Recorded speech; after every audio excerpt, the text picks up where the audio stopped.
Bonsoir à tous, bien bonsoir. Bienvenue sur Radio-Télé Dynastie Internationale pour votre émission Yakilamou depuis la Guadeloupe.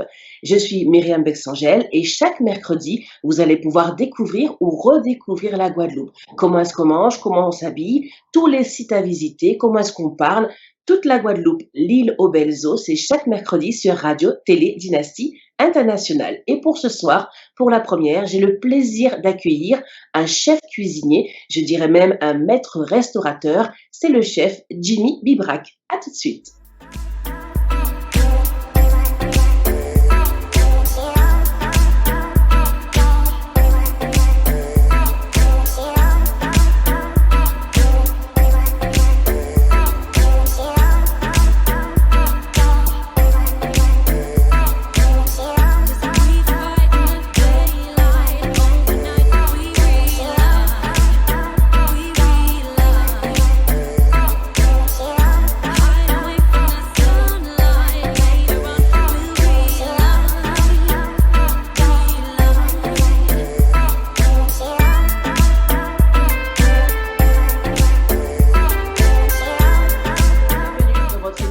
Yakilamou depuis la Guadeloupe sur Radio-Télé Dynastie Internationale. Comme annoncé, au sommaire, je reçois le chef Jimmy Bibrac, chef de son propre restaurant gastronomique situé à Bouillante, le restaurant aux épices, entre la commune de Pointe-Noire et la commune de Vieux-Habitants. Il nous a ouvert les portes de son restaurant et il est là ce soir avec nous. Bonsoir Jimmy.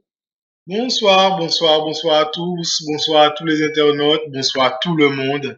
Et merci de me recevoir dans cette fabuleuse initiative. Et je suis content d'être là et de partager ce moment avec vous.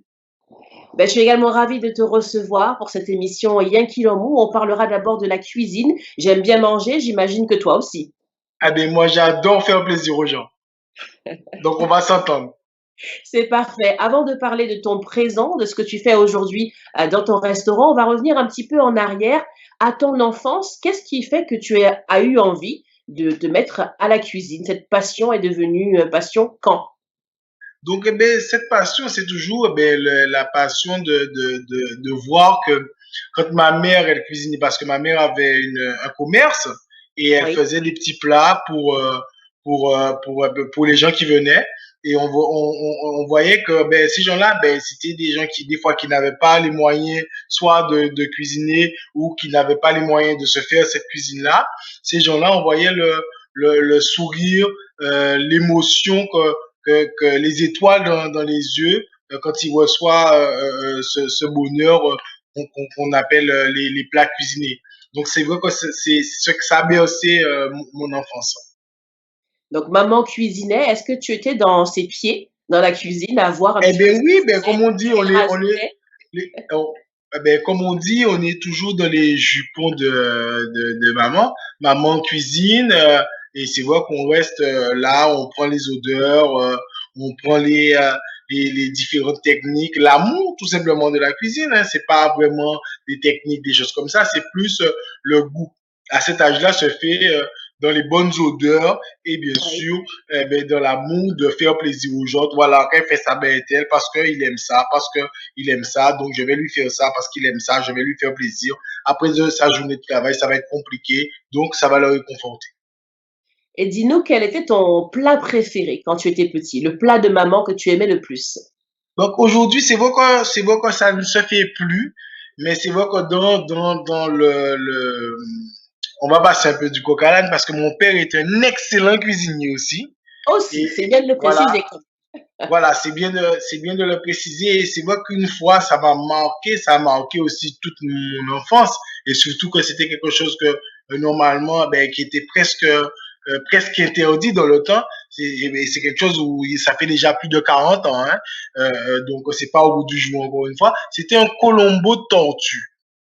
Ah oui, colombo de tortue. Oui, voilà, c'est un peu choquant hein, quand on parle comme ça, mais c'est vrai qu'après, ça a marqué mon enfance. Et en fait, c'est pas vraiment la tortue qui a marqué mon enfance, c'est plus le colombo.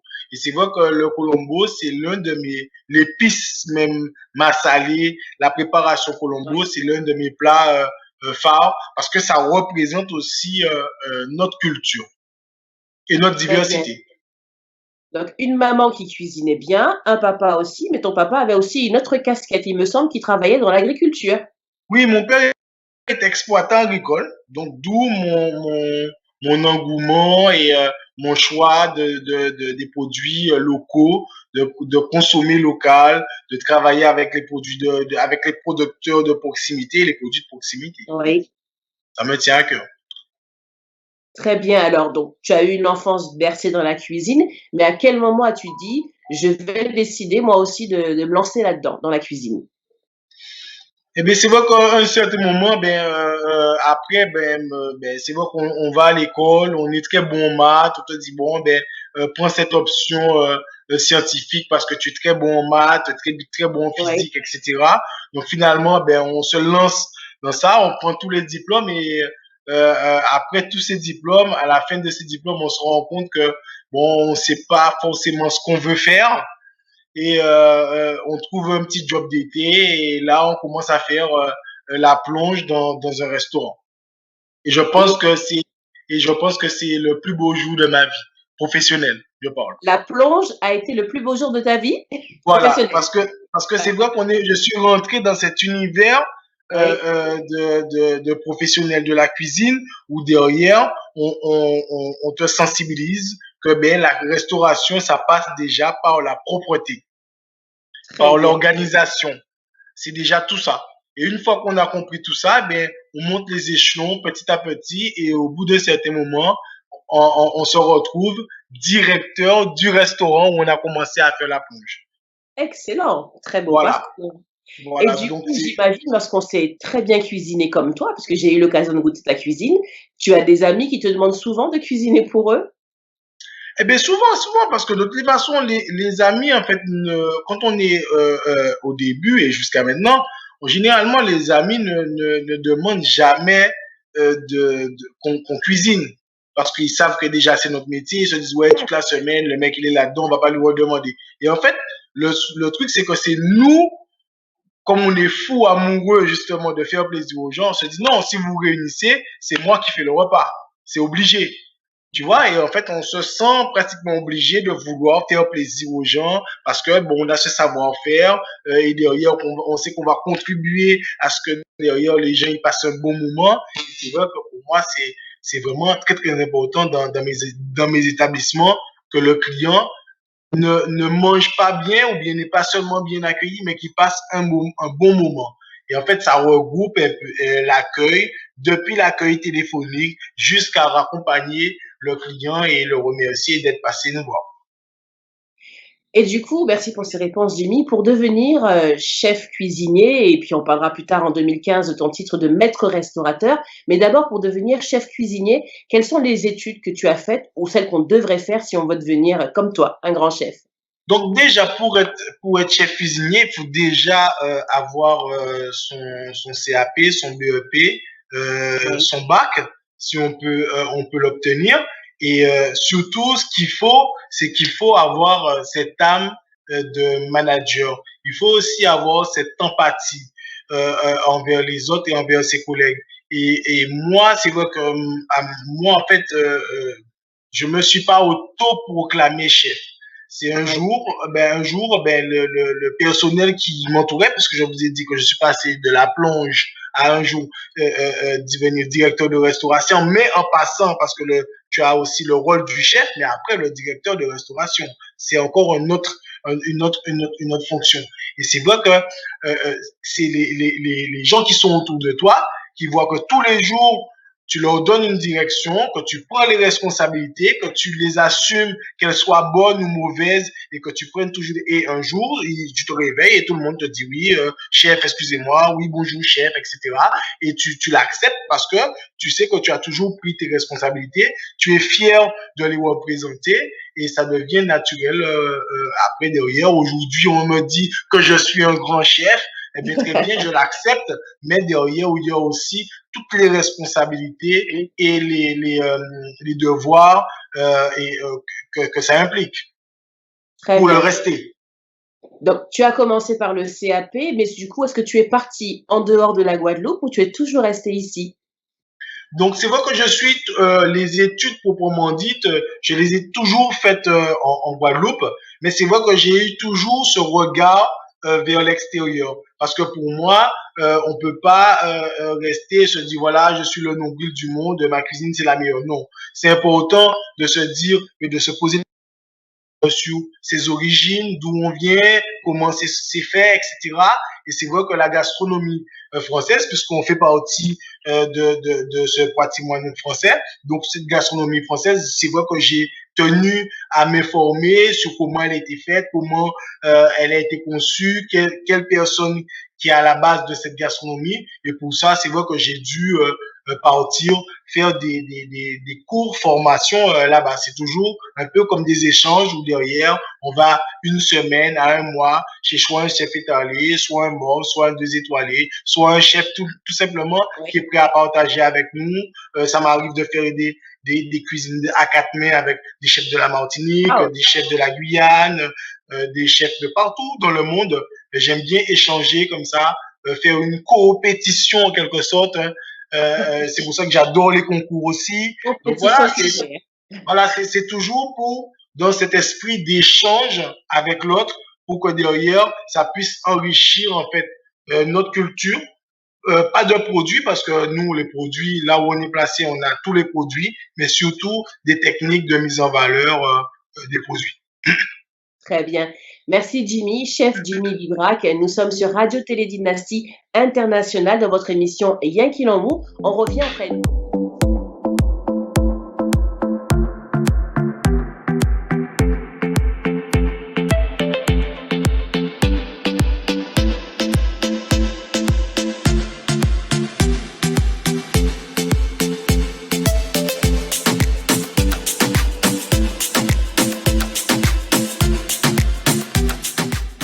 Votre émission Yen Mou depuis la Guadeloupe. On parle cuisine aujourd'hui et nous sommes avec le chef Jimmy Bibrac. On parle bien sûr de son restaurant gastronomique aux épices. Alors Jimmy, on a parlé un petit peu de ton parcours scolaire, mais comment passe-t-on de chef cuisinier à maître restaurateur et c'est quoi un maître restaurateur? Eh bien, déjà, un maître restaurateur, c'est quelqu'un qui utilise tout simplement plus de 80% de produits bruts non transformés. Et il faut faire la différence, on est bien d'accord, sur un produit transformé et un produit non transformé. Parce que c'est vrai qu'on te dit, par exemple, quand on parle sur un magret de canard, pour Oui, nous, dans le langage de restauration, un magret de canard est déjà un produit transformé. Des frites d'accord. qu'on va acheter surgelées sont déjà des produits transformés. Donc, nous, quand on est maître restaurateur, si on doit servir un magret de canard, on part du canard à l'origine, où on va lever le magret, on va partir de la pomme de terre pour arriver à la frite. Et en fait, c'est toute cette différence qui fait que derrière, on est nommé maître restaurateur. C'est parce que tout simplement, on a l'origine du produit. On peut expliquer au client Oui. qui a fait le produit, quelle agriculture et le consommateur même qui consomme notre produit, on peut l'orienter vers des bons agriculteurs ou des bons ou des bons maraîchers pour pouvoir acheter ses propres produits. Donc C'est ce qui lorsqu'on fait la pense différence, voilà, à, pour le de, maître restaurateur. pour le Donc, maître lorsqu'on restaurateur. mange au restaurant aux épices, vraiment, il n'y a pas de transformation. Donc, tu as les arrivages régulièrement. J'imagine, j'ai eu l'occasion, lorsqu'on est venu dans ton restaurant, de voir l'arrivage justement des produits de la mer. Donc, les Voilà, tout à arrivages se fait. font vraiment au jour le jour. Voilà, en fait, le but, c'est de travailler un peu avec des produits frais, hein, parce que bon, on peut pas, de toute façon, quand on travaille aussi avec ces produits frais, on peut pas rester sur une carte constante comme ça. C'est vrai qu'on va rester, on va se positionner sur des techniques pour les compatriotes et les frères qui travaillent avec nous, qui sont dans la cuisine, mais c'est vrai Oui. que les produits vont changer en fonction des arrivages, en fonction des pêcheurs, en fonction des maraîchers, en fonction de ce qu'on trouve. Tout simplement, ben, on a voulu créer cet univers comme une maison où Oui. derrière, tous les jours, quand il y a quelqu'un qui t'emmène un truc et derrière, l'après-midi, tu le fais tout simplement pour tes clients. Voilà, on part dans cet esprit-là. Et en fait, le maître restaurateur, c'est pas quelque chose que j'ai été chercher. C'est quelque chose qui rentrait dans ma philosophie culinaire, en fait.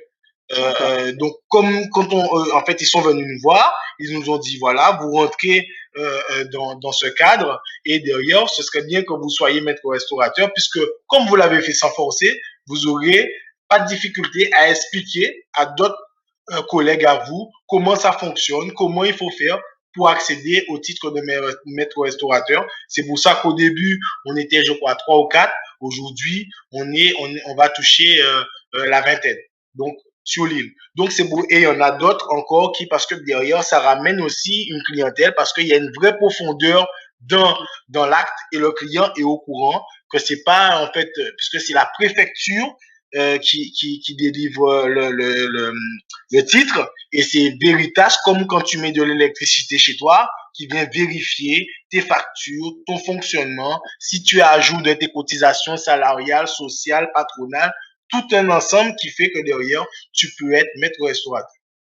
Tout ça rentre en compte pour être Ça maître doit restaurateur. entrer en compte, c'est important. Alors Jimmy, puisqu'on parle de cuisine, on est vraiment regardé, écouté partout sur Radio Télé Dynastie Internationale. Donc on va parler cuisine justement pour tous ceux qui nous écoutent et nous regardent, puisqu'on commence à avoir faim. J'avoue aussi en Guadeloupe, il commence à être l'heure. Donc du coup, quels sont les plats typiques qu'on peut retrouver sur notre île aux Belles Eaux? Donc c'est vrai que moi j'ai deux versions un peu de la cuisine. Il y a cette cuisine où moi j'appelle, je dirais, la cuisine moderne. C'est la cuisine qui a été créée après l'arrivée de tout ce qui est bateau, où on a commencé à avoir le riz, les pommes de terre, tous les trucs qui arrivaient par machine. Il y a cette cuisine-là. Mais c'est vrai que ma favorite, c'est la cuisine avant ce temps-là, c'est-à-dire ce qu'on appelait le temps serein.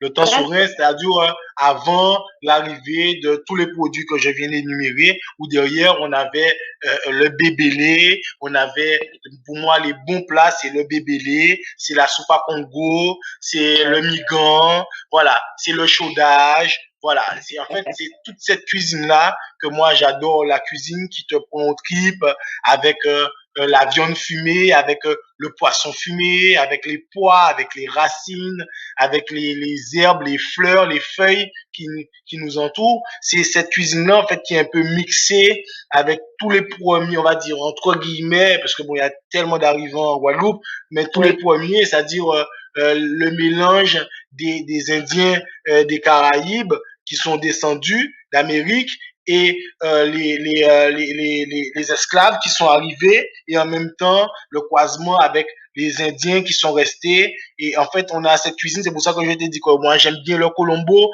parce qu'en fait, c'est un métissage. Et en fait, quand on comprend que les Antilles, c'est vraiment que des gens qui sont venus de l'extérieur et qui ont peuplé leur Antillais, on comprend que derrière, toute la richesse, elle est vraiment là.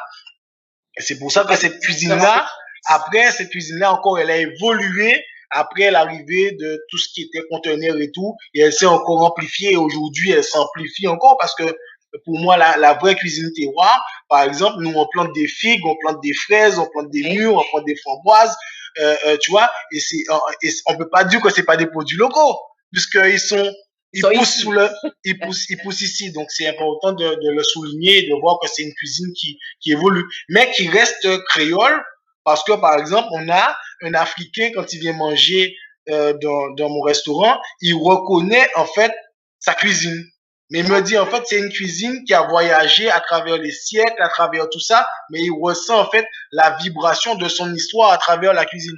Et c'est pour ça que c'est important qu'on ait cette cuisine de patrimoine et qu'on la cultive et qu'on la garde et qu'on la préserve, tout en évoluant, bien sûr. Bien sûr. Et du coup, tu précises que dans ton restaurant, donc aux épices, il n'y a ni riz, ni pâtes, ni pommes de terre. C'est un choix de cette cuisine, tu parles d'avant, en temps serein, ou c'est un choix également pour tout ce que ça apporte de manière nutritive? Le fait d'enlever riz, pâtes et pommes de terre. Oui, c'est un choix des deux et puisque c'est vrai que aussi c'est pour marquer le coup, tout simplement parce que de toute façon c'est pas mon restaurant qui va ni empêcher de consommer ni des riz, ni du riz, ni des pâtes, ni des frites aux gens, hein, mais c'est juste pour leur faire prendre conscience et faire prendre conscience aux professionnels que c'était possible de faire un restaurant où derrière où on consomme pratiquement 80% des produits qui poussent et qui sont cultivés et qui sont pêchés et élevés en Guadeloupe, quoi. C'est juste que c'était pour montrer que c'était possible. Donc, ça veut dire que si un restaurateur arrive à faire sa clientèle là-dessus et à faire consommer sa clientèle tous les jours là-dessus, ça veut dire que je plante une graine dans la tête de chaque client en leur disant que chez vous, c'est possible. Si moi, je le fais en tant que restaurateur, je ne triche pas, vous, chez vous, vous pouvez. Et en fait, ça ramène au circuit que je veux. Parce que derrière, ben, le pêcheur, le maraîcher, l'économie guadeloupéenne même, elle vit grâce à ça. Très bien. Alors, il y a aussi, il me semble, pas très loin du restaurant, peut-être presque même derrière, toutes ces plantes, ces fleurs, ces feuilles que tu nous fais manger. C'est toi qui les bichonnes aussi, ces plantes et ces fleurs? Oui, tout à fait. Pas loin du restaurant, on a un jardin ou derrière. Bien sûr, je vais pas m'approprier tous les mérites parce que je suis devant toi. J'ai un jardinier, quelqu'un qui cultive tous les jours les plantes et les fleurs qu'on consomme dans le restaurant. Certains légumes racines, les mangues vertes, tout ce qui est pois aussi. On a tendance beaucoup à cultiver tout ça dans mon jardin. Et pour moi aussi, c'est un peu un hommage à mes parents en alliant en fait ben, tout simplement le commerce et l'agriculture en faisant un restaurant. Très bien. Donc, des produits frais qui viennent du jardin, qui viennent de la mer, qui viennent de partout. C'est local. Quels sont les plats que tes clients aiment le plus? Donc c'est vrai que un plat qui a traversé un peu les années que je fais depuis tout jeune et qui m'a permis en même temps de remporter un concours de cuisine. Ça va vous étonner, c'est un tartare de poisson. D'accord. Voilà, tartare de Et poisson, mais c'est là où des fois je discute avec les jeunes, c'est important de peut-être de refaire un plat tous les jours, mais en conscience.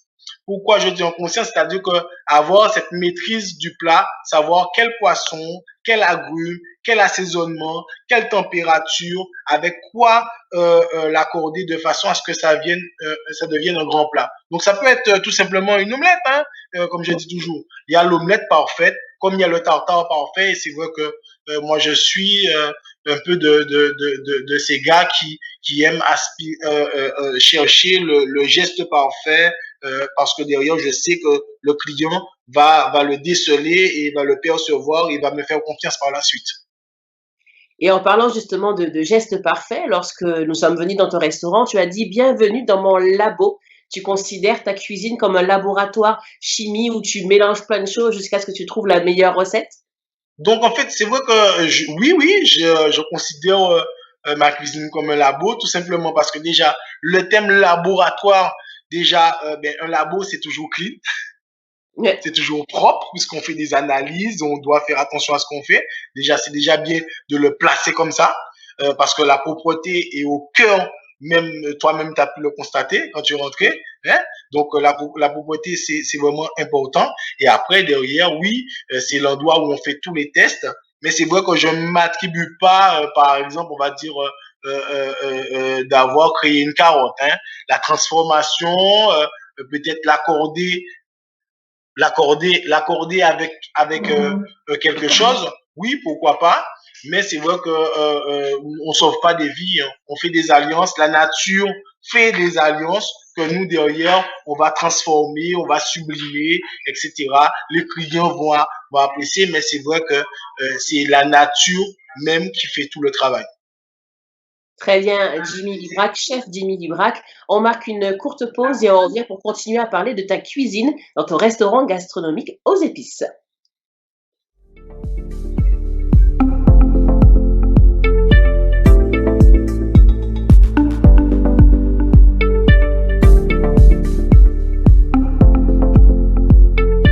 Nous sommes dans votre émission Yankee Lamou sur Radio Télé Dynastie Internationale avec le chef Jimmy Bibrac. On est rentré dans son laboratoire de recherche, là où il cuisine. Alors Jimmy, de ton laboratoire, j'ai été très étonnée de voir une petite fenêtre pour que tu regardes tes clients. À quoi ça te sert cette fenêtre? C'est pour eux qui te regardent ou toi qui observes tes clients? Dans quel sens? Donc, en fait, cette fenêtre, c'est toujours dans les deux sens. Parce que, tu sais, moi, je fonctionne à la balance, à l'équilibre. Donc, et moi, je peux les voir, leur impression sur quand j'envoie un plat parce que tous les jours, des fois, on change. Donc, c'est important de voir l'impression du client parce que bon, tu peux aller voir un client, il te dit oui, ça s'est très bien passé, mais les bouchées, la manière dont la personne mange, la manière dont elle va communiquer avec la personne, elle va lui hocher la tête, il va demander chérie, est-ce que c'est bon? Oui, c'est bon ou bof.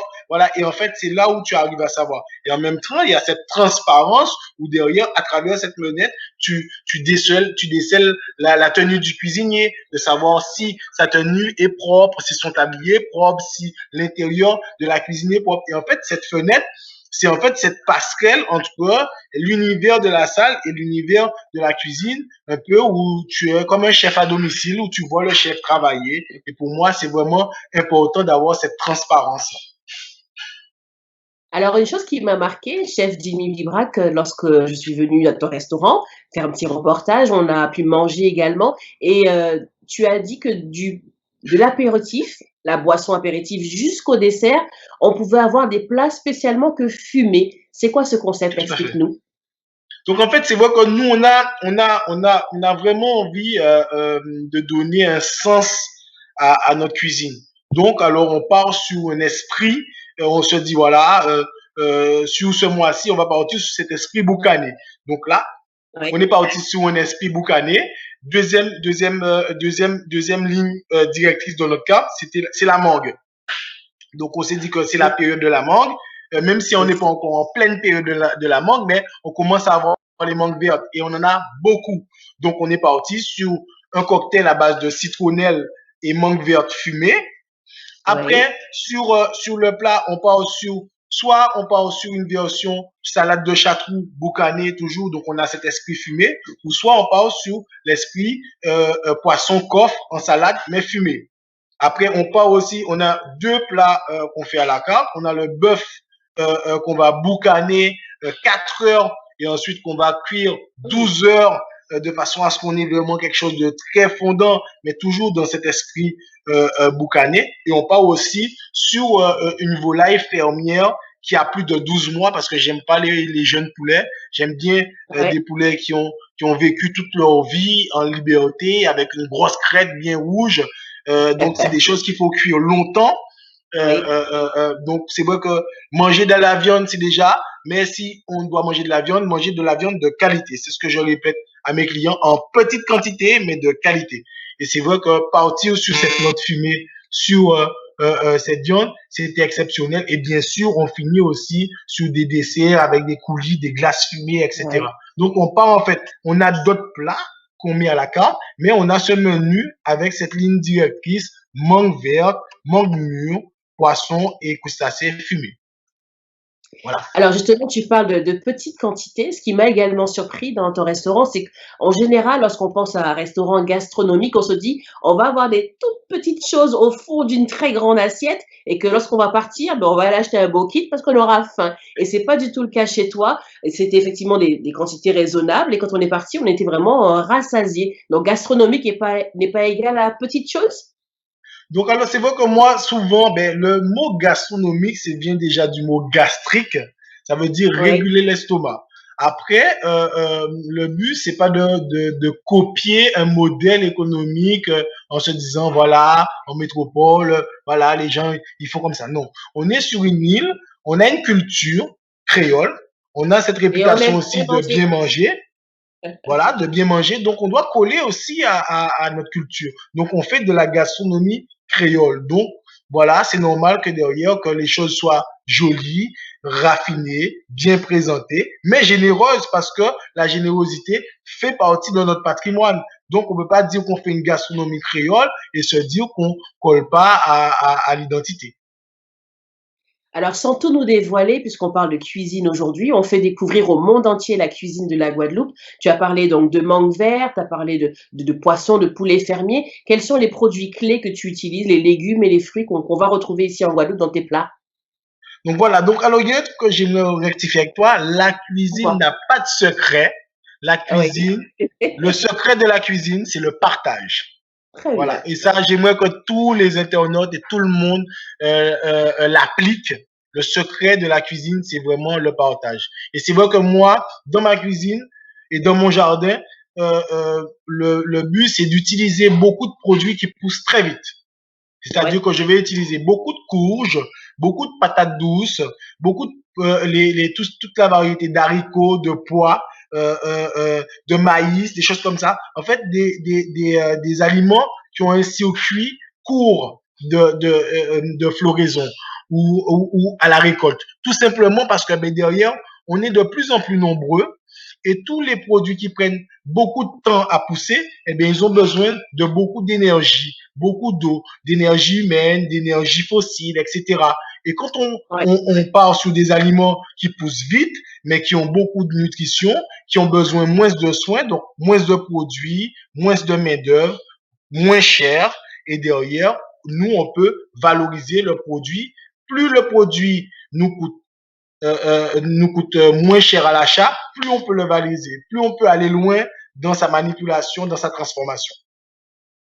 Alors pour cuisiner pour tous tes clients au restaurant aux épices, tu n'es pas le seul, tu es entouré d'une équipe. Combien de personnes environ travaillent avec toi au restaurant? Donc en tout, on est à peu près 7 à travailler au restaurant aux épices. Il faut savoir que bon, on a parlé d'un seul restaurant, mais on a deux restaurants. On a un restaurant aussi qui s'appelle Passion dans la zone Ajari. Mais c'est vrai D'accord. qu'on parle souvent d'aux épices parce qu'aux épices, c'est tourné vers la mer et tout ça. Voilà. Mais c'est toujours le même chef, la même cuisine et voilà, voilà. Mais c'est vrai que sur aux épices, on est à peu près 7 à travailler. C'est une équipe de jeunes. J'ai eu la chance de trouver beaucoup de jeunes qui étaient motivés Oui, par le projet, qui ont cet engouement de travailler des produits du terroir parce que c'est pas évident de trouver des jeunes d'une vingtaine d'années qui prennent c'est plaisir ça. à écailler du poisson, à lever des filets de poisson et tout ça, à éplucher avec de la terre et tout ça. Bon, on connaît déjà un peu, des fois ça peut rebuter certains jeunes et c'est bien de trouver une équipe qui nous comprend, qui comprend dans quelle direction on veut aller et qui est prêt à transmettre cet amour-là aux clients, aux collègues et aux gens qui nous entourent. Alors du coup, dans tes 2 restaurants, une équipe assez jeune, moyenne d'âge à peu près 20 ans, quels sont les avantages et les inconvénients d'avoir une équipe aussi jeune autour de toi? Ben, les avantages, c'est qu'on peut toujours ben, aller voir faire mieux, puisqu'on est jeune, se remettre en question constamment, puisqu'on est jeune et on a cette possibilité. On se dit, bon, on peut encore se mettre en question, on peut toujours aller de l'avant, on peut changer aussi. Oui. Donc, c'est ça, tous les avantages. C'est vrai que moi, je trouve, j'essaie de trouver beaucoup d'avantages à être jeune. Mais c'est vrai aussi, il faut aussi ce côté, on n'a pas toujours la rigueur. Et là, c'est mon rôle de, de, de pouvoir avoir cette patience pour inculquer la rigueur. On est beaucoup dans la répétition, il faut aussi savoir rassurer, il faut savoir aussi encadrer sans étouffer et tout ça quoi. C'est tout ce jeu et bon, je me dis que c'est important aussi de miser sur la jeunesse parce qu'on n'est pas éternel. On se Oui. dit que demain, eh ben, sur peut-être la centaine de jeunes que dans ma carrière j'aurais formé, s'il y en a 3 qui ouvrent un restaurant de qualité et qu'il y en a 2 qui restent ouverts plus de 10 ans, je vais dire que j'ai accompli ma mission. Ouais. Et Voilà. tu précisais d'ailleurs en cuisine durant le reportage que tu ne formes pas des commis, tu formes des chefs. Voilà, parce que généralement tout le monde est commis et pratiquement tout le monde est commis et tout le monde est cuisinier quand il sort de sa formation. Donc le but, c'est de toujours pousser les gens vers le haut, parce qu'en les poussant vers le haut, un jour peut-être vous vous trouvez en bas et c'est eux qui vont vous tirer. Voilà, tout simplement. Alors, chef Jimmy Bibrac, tu parles d'arriver en haut, d'être en bas ou d'arriver en haut. Tu as eu, bah, durant ces dernières années, beaucoup de récompenses, de prix qui t'ont été remis. Comment vis-tu ces récompenses? Comment tu les accueilles? Mais je les accueille avec beaucoup d'humilité, puisque c'est vrai que c'est aussi on va pas dire le poids, mais c'est parce qu'en fait on a quand même des années d'expérience ou des années où les gens ont, parce que vous savez en Guadeloupe c'est comme ça, hein, il faut le poids des années. Nous on est comme ça, le peuple moi, on aime bien que derrière, il y ait le poids des années, qu'on constate que le mec, il est vraiment sérieux, qu'il y va, que tous les jours, il y va et tout ça. Et aujourd'hui, on peut tamponner, on peut lui dire, OK, je sais que tu es un mec sérieux, que tu as l'habitude de travailler pour nous et que tu continues à travailler pour nous. Et en fait, aujourd'hui, ces prix-là, je les dédie tout simplement à tous ces gens-là, à tous ces gens qui m'ont aidé et qui m'ont fait confiance, qui m'ont entouré, qui m'ont encadré tous les jours et qui ont cru en ce que tu voulais faire et qui ont compris aussi. Donc tous ces prix, c'est vrai que c'est la récompense de toutes ces années de travail et aussi de transmettre aussi toutes ces valeurs-là aux jeunes de façon à ce qu'il n'ait pas autant de difficultés à arriver à ce stade-là. D'ailleurs, tu as créé un mur de tous tes prix qu'on voit à l'entrée du restaurant et le dernier date de 2020. Donc, Ouais. le prix de la meilleure recette, c'est cela de... Voilà, c'est-à-dire qu'en fait, il y a le concours de la meilleure recette de France. Ça, Donc, eh bien oui. voilà, on représentait en fait, et ce qui était enrichissant dans ce concours, c'est qu'en fait, on représentait les DOM et les TOM.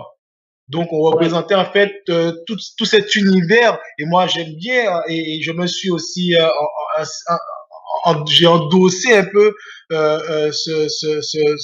cette chose-là, parce que derrière, pour moi, j'ai ressenti quand je représentais en fait tout ce monde créole, toute cette Caraïbe à travers, et c'est pour ça que j'ai choisi en fait un plat qui nous ressemblait. Et c'est pour ça que j'ai été vers le fouille à pain, je suis revenu vers le colombo, vers la poitrine fumée, et derrière, on avait en face toutes les régions de France, quand même, on a la gastronomie qui est à l'UNESCO, et bien sûr, on en fait partie, mais quand même, derrière, sortir son épingle du jeu avec un migrant, avec quand même un arbre qui a été apporté pour nous des esclaves, des épices qui ont été apportées par les Indiens, une poitrine fumée qui est dans les tripes de chaque ethnie du monde, puisque le fumage, le salage, ça fait partie du patrimoine génétique de beaucoup de personnes culinaires. Et c'est vrai que pour moi, c'était vraiment une fierté déjà d'aller, de représenter ces gens-là. Et c'est vrai que je me suis entraîné jour et nuit, presque un mois, parce que je voulais atteindre la perfection avec le produit, que ce soit parce que notre cuisine a la réputation d'être bonne, mais pas forcément belle. Et j'ai voulu qu'elle soit bonne et belle, et ça nous a réussi. On a réussi à avoir le premier prix. J'ai reçu plus des millions de messages de tout le peuple noir, du monde entier, des gens qui m'ont dit ouais, t'es militante et tout ça. C'est vrai que après, c'est vrai que ça crée cette fierté de représenter tout ce monde-là et d'arriver au bout, quoi.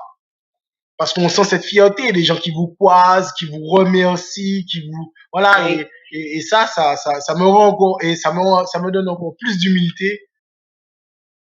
Et surtout que tu me disais que le dimanche midi, c'était au moins 1h15 à 1h30 de prise de photos avec ton dernier prix. Donc, oui, tout à fait. C'est une belle reconnaissance.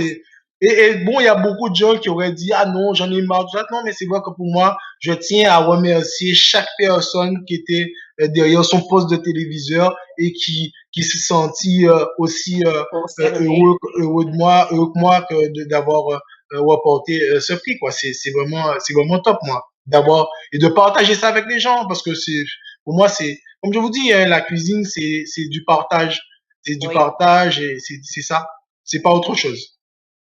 Très bien, on est avec le chef Jimmy Bibrac, votre émission Y'a qu'il en mou depuis la Guadeloupe sur Radio Télé Dynastie Internationale. On revient juste après la pause.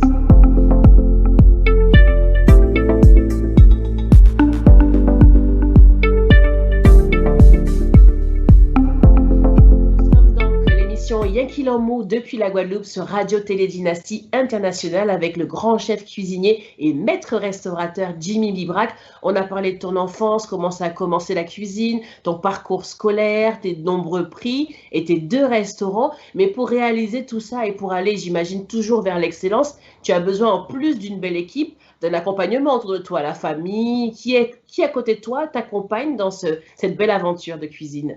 Eh bien oui, ben c'est clair que je pense que souvent on dit derrière, mais moi je la mets pas derrière parce que comme je suis grand, si je la mets derrière, on va pas la voir. Tu Elle la est verras toujours pas. devant. Elle est toujours devant et c'est Madame Bibois, Sandra Bibois qui Oui, m'accompagne depuis toutes ces années et on a traversé toutes ces choses ensemble. On a aussi ben, des collaborateurs de longue date, par exemple comme mon associé Teddy Boa qui me soutient constamment. Et sous notre route, on rencontre beaucoup de gens qui nous encadrent, qui nous aiment. On a nos 2 enfants aussi ben, qui te font bisous le matin, bisous le soir. Papa, t'es le meilleur. Papa, même quand des fois donne tu la ramènes, force. chaque fois qu'il goûte un truc que c'est bon, c'est mon papa qui l'a fait. Tu vois, donc tout ça, ça ramène cette richesse, ça ramène ce bonheur et ça fait que derrière, tu as envie de te dépasser et comme je dis toujours, de faire des choses profondes pour laisser une trace ben, à tous ces gens-là et pour aussi les remercier de tous ces efforts au quotidien parce que mon épouse, elle a son boulot, plus elle m'aide Ah dans oui. mon travail au quotidien. Et ça, c'est vraiment, moi, je sais même pas si je serais capable de faire ça. Donc, c'est pour ça que c'est vraiment important de le souligner et de remercier les gens qui t'entourent. Ça leur donne la pêche. Oui. Et à toi aussi, c'est de la force et le courage Ah, de bien sûr. continuer. Alors, chef Jimmy Vibrac, en général, ceux qui connaissent la Guadeloupe ou qui ont vu une carte ou qui sont venus en vacances chez nous, pourquoi as-tu été mettre ton restaurant à Bouillante alors que tu pourrais mettre, je sais pas, à Pointe-à-Pitre ou au milieu de la Guadeloupe, tu as été à Bouillante. Est-ce qu'il y a une histoire particulière par rapport au choix de l'emplacement de Aux Épices? Donc, alors, 2 choix par rapport à l'emplacement de mon entreprise. La première emplacement, c'est vrai que j'aime toujours habiter à proximité de mon travail parce que pour moi, je suis plus efficace. Mais la chose la plus importante, c'est quand on est sur la côte sous le vent, on a cette Oui, proximité avec les produits qu'on n'a pas quand on est autre part. C'est mon ressenti, hein, encore une fois. oui, C'est la sensibilité du produit qu'on arrive à capter. C'est-à-dire qu'il y a des produits qui ne traversent pas les mamelles parce qu'ils sont trop sensibles, parce qu'il faut aller les chercher chez une grand-mère, etc. Donc, c'est vrai que pour moi, c'est important la situation géographique parce on est aussi sur, en quelque sorte, pratiquement la seule zone de pêche côtière qu'on a en Guadeloupe. Donc, tout ça, oui, c'est réfléchi. En face de mon restaurant, on a aussi pratiquement tous les terrains qui n'ont pas eu d'agriculture intensive. Donc, pour tout ce qui est racines, etc., pour tout ce qui est problème de chlordécone et tout ça, on est moins impacté. Donc, c'est vraiment, pour moi, c'était un endroit stratégique, un point stratégique où d'ailleurs je place euh, euh, mon entreprise dans un univers sain. Je ne regarde pas en fait le nombre d'habitants qui a autour. Pour moi, c'est plutôt l'univers qui doit être sain de façon à ce qu'on puisse derrière ben, le fait que tu te rends compte que l'univers est sain, eh ben, tu n'as pas de difficulté à sortir de Saint-François, de Sainte-Anne, de Port-Louis pour venir manger au restaurant et même de Boston pour ceux qui vont venir bientôt c'est pour ça. venir au restaurant parce que en fait, quand tu arrives, nous on fait en sorte de raccourcir tout ce parcours que tu as fait parce que tu te dis ah finalement ça valait la peine.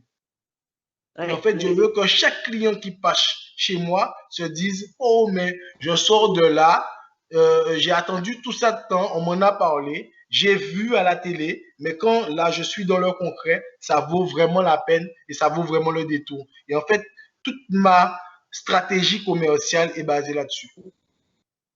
très, très bien. Merci, chef Jimmy Bibrac. Est-ce que pour tous ceux qui Merci nous beaucoup. écoutent à Boston, aux États-Unis, en Haïti, en Guyane, en Guadeloupe, en Martinique, comment est-ce qu'on fait pour te retrouver sur les réseaux sociaux Eh et bien, te suivre? Pour me suivre, on va sur Instagram, on tape Bibouac Jimmy et derrière, on a accès à ma page, à mon actualité, à mes entreprises, à ma vie tout simplement parce que ma vie, je la vis sans tabou, hein, de manière simple, normale. Donc, vous me verrez les Oui. pieds nus dans mon jardin, en catépingue dans ma cuisine parce que j'aime ça. Et voilà, ma vie, pratiquement, je la passe pieds nus en short et en t-shirt. Et voilà, c'est une vie simple. Voilà, je me prends pas la tête. Ce qui est le plus important pour moi, c'est satisfaire mes clients, satisfaire les gens autour de moi, m'aimer moi-même pour pouvoir aimer les autres. Voilà. En tout cas, moi, j'ai adoré ta cuisine. Merci de nous avoir reçus. Radio Télé Dynastie Internationale. Rappelle-nous juste les 2 noms de tes restaurants et les 2 villes et communes dans lesquelles elles sont situées. Ils sont Donc, alors situés. voilà, ben, chef du restaurant Passion à Jarry, dans la zone industrielle. Et sinon, après, je suis chef du restaurant aux épices à Bouillante, à Falaise Bouillante. Donc, vous pouvez nous retrouver sur Facebook ou Instagram en tapant Bibouac Jimmy, vous trouvez toute l'actualité. Super. Merci, Jimmy. On t'embrasse et à très bientôt dans tes restaurants.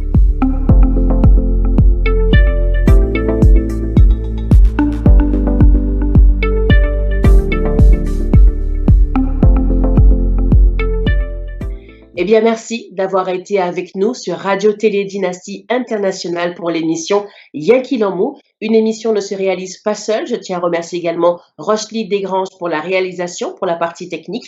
Et merci également à l'oncle Dan pour m'avoir aidé à prendre ces belles vidéos et ces photos. Je vous donne rendez-vous mercredi prochain depuis la Guadeloupe pour l'émission Yankilamou.